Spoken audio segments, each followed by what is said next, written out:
जो मूल भूमि के आम मान एत विश्वास वृद्धि करुच्ची। हालेलुया।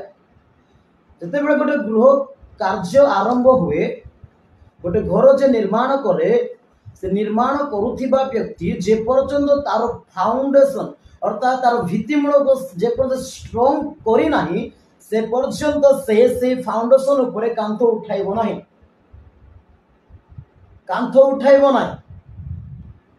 कारण जदि से कांथ को उठाइबो, भित्तिमूल जदि स्ट्रांग नथिबो, फाउंडेशन जदि स्ट्रांग नथिबो, तेबे से कांथ कोन होई जिवो, भांगी जिवो, से गृह भांगी जिवो, तळे पड़ी जिवो।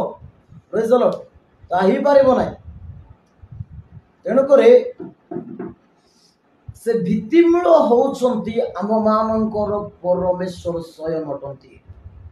से फाउंडेशन होउछंती स्वयं आम मानकर परमेश्वर अटंती। आउ आमे जानु छ कि प्रधान प्रस्तर किए यीशु ख्रीष्ट।